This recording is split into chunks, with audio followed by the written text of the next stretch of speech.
Ontario Liberal MP and former high-ranking cabinet minister Marco Mendicino has become the latest Liberal to announce he will not seek re-election. Mendicino posted a letter on X today sharing his decision and criticizing the Liberals' approach to the Middle East. Sarah Galashan joins us from our breaking news desk with more on this. Good to see you, Sarah. So take us through the reasons he's outlining his decision not to run again.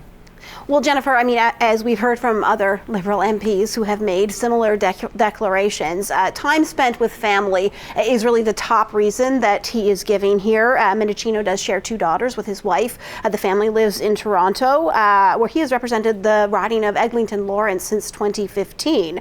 Now, he does say in that letter that, as you point out, he posted to social media, to X, that he's made this decision, but he will continue to serve for as long as the government remains. Until the government or until there is another federal election called. But he writes that this is the right decision at the right time for me and my family. Now, it's a two-page letter. He does say more than that. He also makes clear about his feelings about how the Liberal government has handled the crisis in the Middle East. Let me put you up just a portion of his letter here you can read along here. I'm not going to read it verbatim, but what he's saying here is that he disagrees with the government's direction, including, he writes, our deteriorated relations with Israel and our enfeebled role in the Middle East.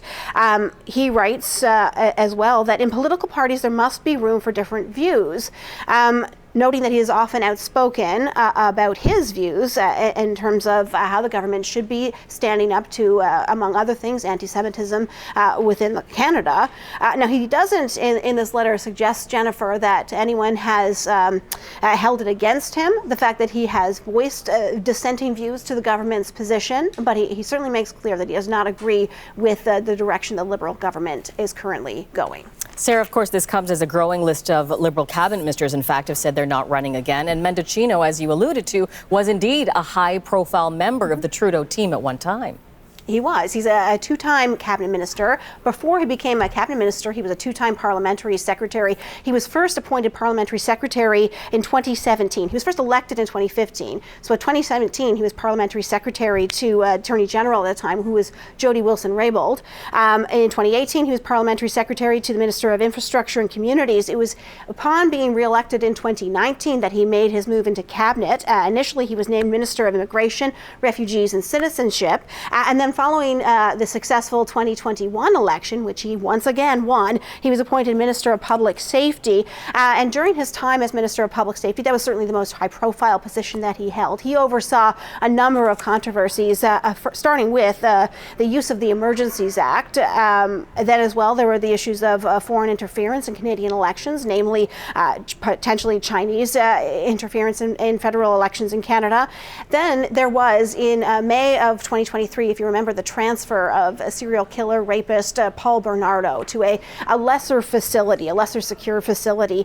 There were a lot of controversies that came out of those headlines involving Mendicino, namely that he was unaware it was happening until the day after it had happened. His office was aware, but as the minister, he was not aware. It was July 2023, so a couple months later, that he was dropped ultimately from cabinet. So the question is then, what's next for Marco Mendicino? He is saying that he is not running again. He's going to remain, though, as an MP until as long as the government remains in play, so potentially to the fall. But as we know, were the Liberal government to lose a confidence vote, then we could move into an election and that would free him up. In this post to X, he says simply, please see my statement. But in the statement, he says a lot more about what he may be feeling about going here. He talks about his love of Toronto, where he lives, talking about the issues plaguing Toronto, talking about the support he's had within the community, about possibly playing a, quote, active leadership role there. So don't know what that means exactly, but in the immediate future, he says, Jennifer, that he wants to focus in and spend his time helping to shape good public policy on the issues of national security. A high-profile Liberal MP leaving at a time when we are told the Prime Minister is considering his own future. Thank you for this, Sarah Galashan.